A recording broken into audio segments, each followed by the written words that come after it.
Good morning, friends.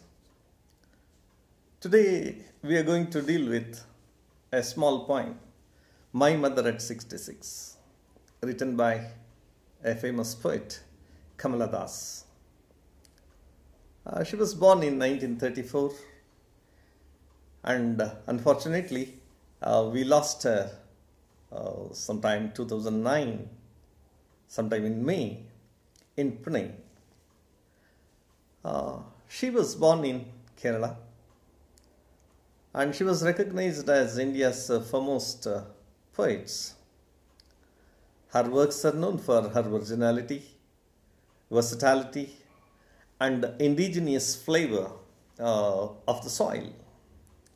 Of course, she has published many novels also, and short stories in English and Malayalam under the name Madhavi Kutti.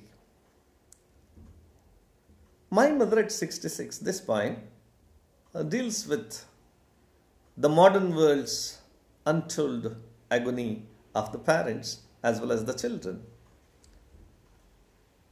Friends, we know that today we have a passion and it has become a fashion too.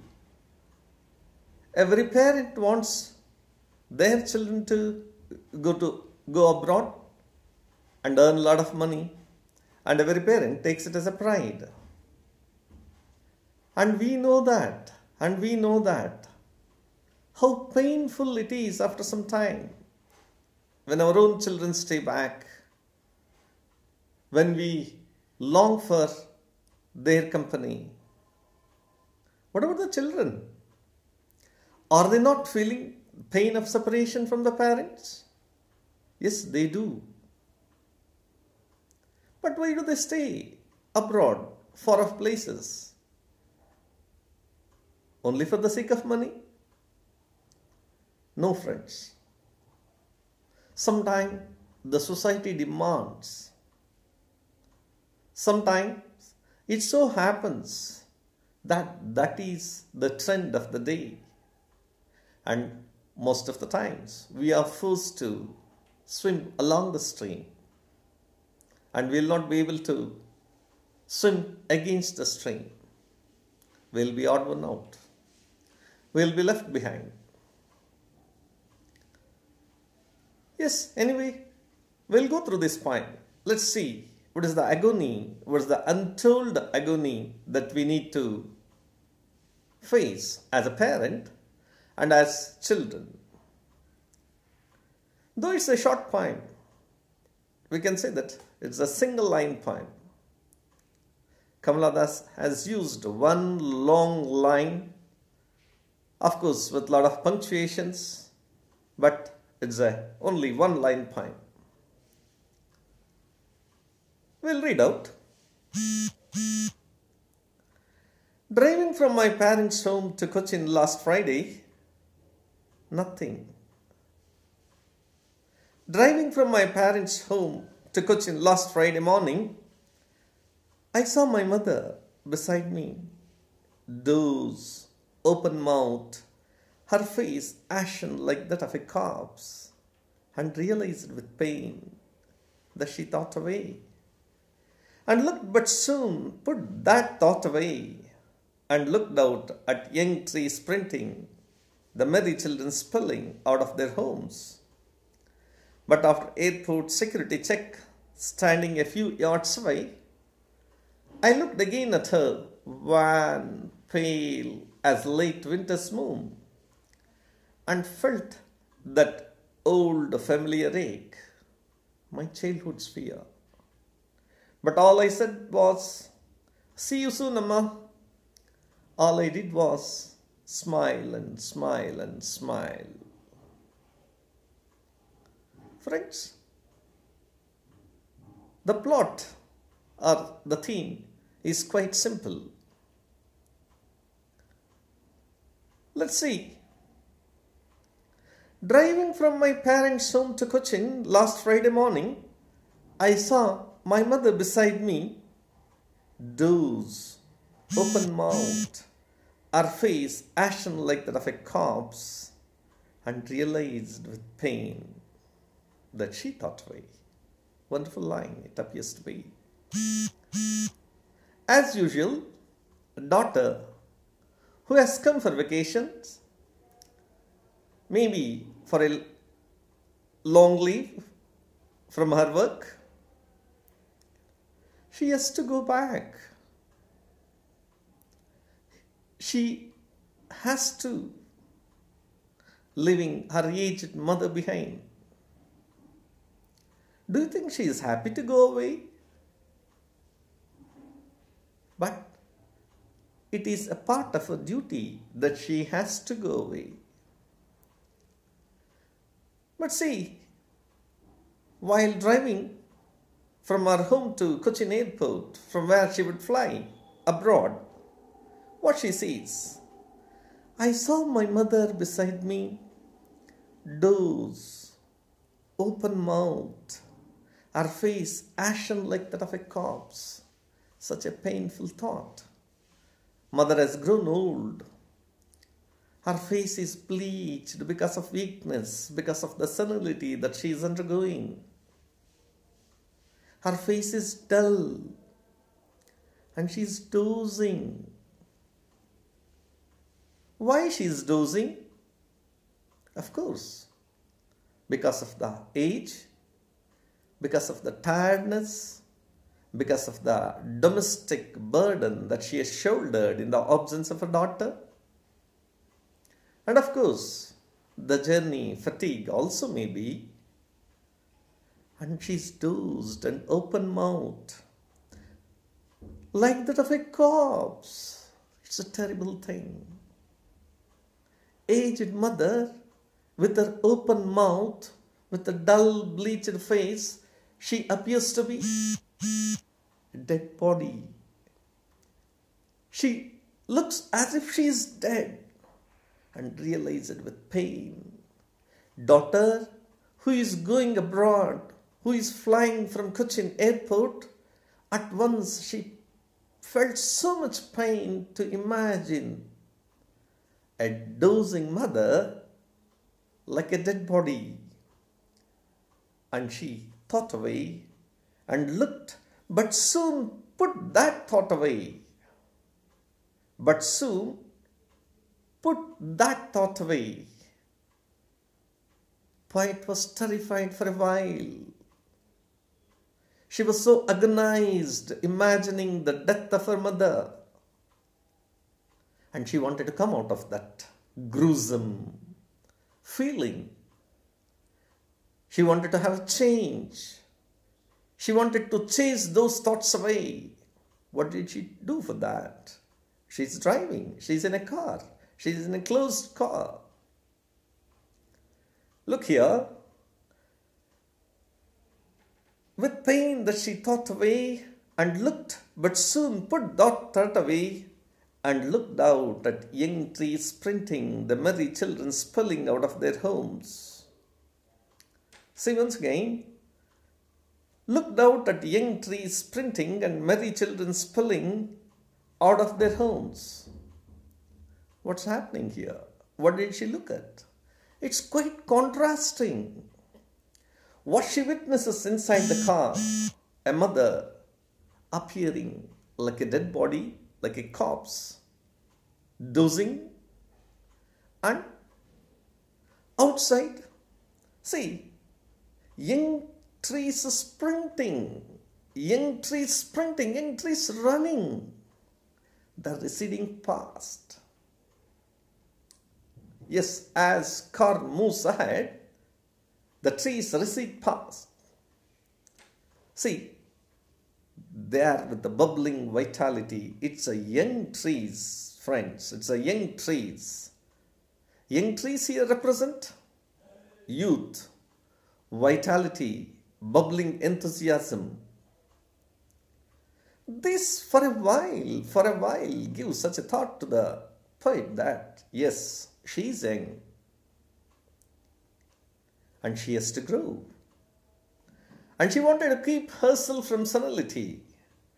She wanted to go away from aging, which mother is undergoing. And see, friends, what is did the other thing that she comes across. Merry children spilling out of their homes. Merry children, happy children, with full of joy, enjoying the life. Why are they spilling out of their homes? You have to think here. Home is an abode of security for a child. With a father, mother, brother, sister, it instills a sense of security in them. But 5-year children are trying to spill away from the house, jump out of the house, run out of the house. Yes, this is the difference.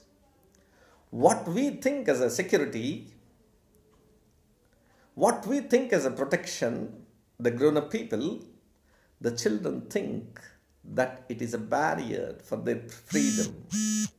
It is the constraints that we imposed. So they want to spill away from their homes. They want to go away from their homes. What for? It's not away once and for all. To play, to open field with the friends. Because at home, father and mother are there, are of aged. If not old, they are of not that age group. So they want to join with the people of their age, or the children of their age. But now see, the car proceeds further and reaches airport. But after the airport security check, standing a few yards away, I looked again at her wan, pale as late winter's moon, and felt that old familiar ache, my childhood fear. But all I said was, "See you soon, Amma." All I did was smile and smile and smile. What happens, friends, after reaching the airport? But after the airport security check, standing a few yards away, I looked again at her. Only the poet is going abroad. Mother has only accompanied up to a airport, see her daughter off. After the security check, the narrator here, the poet, stands away and once again looks at her mother's face. Her wan, pale as late winter's moon. Here lies the importance of mother. Here lies the significance of old mother. See, late winter moon. It's winter moon, of course. It is a late winter moon. What do you mean by that? Why the poet has used this? Late winter, it's a full moon with brightness, with all brightness. It's a big moon. But winter, the foggy winter, has covered. Winter has made the bright big moon dull. Because of the burden, because of the age, the seasoned mother's face looks dull. Not that she is dull. The burden that she has shouldered and the senility that has peeped into her life has made her dull. So she is late winter's moon. You know that. Winter symbolizes old age. Moon symbolizes brightness, happiness, but it is late winter's moon. And felt that old familiar ache, my childhood's fear. What is that? Old familiar ache is old ache, but it was a familiar ache. And she says that my childhood fear. What would normal child will have? What fear a normal child will have? Every child somehow feels that he should be always with the mother. Even 1 minute's absence of a mother makes the child cry, makes the child fear. It feels that it's going to miss the mother. Yes. Even mother goes to neighbor's house for a while to fetch a coffee powder, a cup of sugar, a cup of milk or something. Child cries, weeps. It feels that he's going to miss the mother. That's 1 minute's missing of a mother when it creates so much pain. But why we do not feel that pain when we are grown up? But this poet, but this narrator here remembers the familiar pain that every time she might have felt that she is going to miss her mother, and now she is missing. But it's only the physical absence of the mother, because she is going abroad and mother is staying back. So once again she feels like a small child. In her childhood, she has felt the pain of missing mother that recurs now. The familiar ache, my childhood's fear. Now what might be the fear? She has a fear. When she goes abroad, probably she may miss her mother once and for all because she is aged. But all I said was, see you soon, Amma. All I did was smile and smile and smile. When she was so painful of parting from the mother, why did she smile? When she was very uncertain of mother's life, when she was not sure whether mother is going to be alive or not, why did she say, see you soon, Amma? Was it not a lie? It's not a lie. She understands, the poet here understands, mother is also facing the same amount of pain of missing her loving daughter. She is the only solace, the only comfort. Friends, here we can clearly see the mother is a widow. She is alone. She has to shoulder the entire domestic responsibility, and she has to live alone in the absence of her beloved daughter. In that case, daughter, she had such demanding duty, she had to go to complete her obligations. So she gives a false hope to the mother that she is coming back soon. She gives a false promise to mother that she is going to come back soon. At the same time, she is going to have a self-consolation, self-comfort that she is going to see her soon. But you should see here the familiar ache of my childhood fear. The childhood fear recurred here. She feels that she may not see her mother again. But all I did was smile and smile and smile. She gave a false smile. She was wearing a mask of pretension.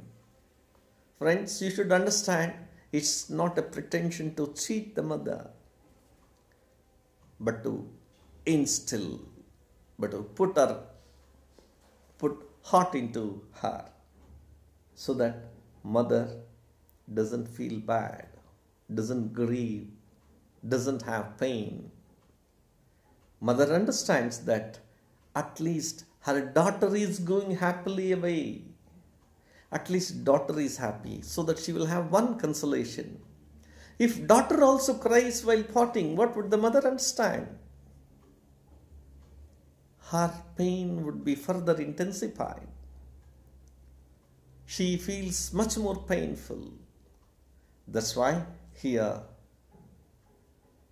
narrator gives a false promise, a false hope that she would come back soon and that she is going happily. So this is every parent, every grown-up child who wants to go abroad faces the problem. Not that the child who have left the parents are so happy there, but it's the trend, it's the fashion of the modern era, and it's the passion of every individual. They go abroad, earn a lot. They go abroad with the hope of earning a lot and come back and take care of the parents so nicely. But unfortunately, they are held back.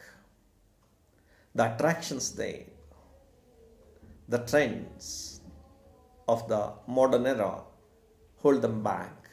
Sometimes they may not be able to go back. Immediately you can ask a question, friends. Why can't they take parents along with them? Yes, the Indian psyche is that. For two reasons, the old-aged parents do not want to go abroad. One is they have such self-esteem that they want to live independently. They don't want to depend upon children. They want to show that they are capable of living independently without any assistance of the children. Their ego comes. Another, of course, they will not be able to adjust in an alien country with a different kind of food, with a different kind of climate, with a different kind of culture. Maybe at that age, it would be a bit difficult for them to adjust. Now we'll go through a few questions. What is the kind of pain and ache that poet feels? What is the kind of pain and ache that poet feels? Certainly, poet feels the pain of missing her mother, because already an image of mother's dead body has appeared. She has a fear, and that fear turns into pain when she imagines that mother would be no more. Why are the young trees described as sprinting? Why are the young trees described as sprinting? To strike a contrast between the old and new, the old and the young. Mother in the car is dozing, open mouth, and the wrinkles on her face clearly show that she is nearing her end. Whereas, to strike the contrast, think of the narrator here. She is young and she wanted to enter into the new horizons of the world. She wanted to go abroad like her friends and live an independent life. Not that she doesn't love mother, but as every youngster feels, she too has felt. So to strike a contrast between the old age and the young, the sprinting trees have been brought here. Why has the poet brought in the images of merry children spilling out of their homes? Why has the poet brought in the image of the merry children spilling out of their homes? Merry children, happy, jolly, with full of fun, spilling out of their homes. Home is a sense of security, but with a lot of bindings. Home, a sense of security with a lot of bindings. But the children do not want to have these bindings. So they wanted to come out of their house and enjoy their freedom and fun. It shows their zeal, their enthusiasm to be free. Why has mother been compared to the late winter's moon? Why has mother been compared to the late winter's moon? Mother is at her old age, and she has been compared to late winter's moon appropriately. It is late moon first. Moon which is heading towards the new moon day, heading towards diminishing, heading towards death. And it is winter, late winter's moon. Her responsibilities, the domestic burdens, above and all her age, has snatched away all her bright and buoyant nature.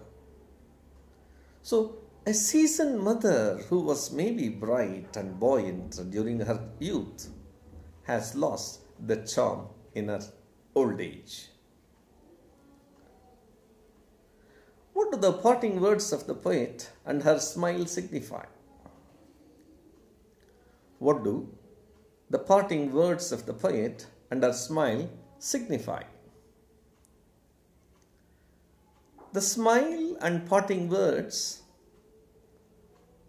in fact, a way, though false assurance, though false promise, though a false mask, they would give a sort of consolation to the mother. Mother who is the symbol of sacrifice, who has sacrificed all her life for the daughter, feels that at least daughter is going happily. And daughter's false promise, mother will have a consolation. She is going to have her daughter soon, and she is going to have a reunion. So at least still her arrival, mother would live with a hope. That ray of hope gives a streak of smile on her face. It's not that she is telling lie. It is she wants to see a streak of smile on the face of the mother. That's why she gives a false assurance that see you soon, amma. And she wears a false mask that she is happily going, so that mother will have some consolation. So, let us see a few more questions. Why has the mother been compared to late winter's moon we discussed? Winter is the symbol of old age. Poet's mother is old, weak, and pale. It is aptly compared as late winter moon, because winter moon appears lusterless, charmless, and colorless due to atmospheric changes. So, mother who is at the fag end of her good innings is compared to late winter moon. What emotions do the pale face of the mother evoke in the mind of the poetess or in the mind of the poet? What emotions do the pale face of the mother evoke in the mind of the poet? Poet is really grieved and sad to realize that the end of her mother is quite near and approaching fast. Poet is scared like a child who is frightened in the absence of mother. Here, poet also feels helpless and sad. Neither she is in a position to take the mother, nor she can give up the job and come back. Now, let us see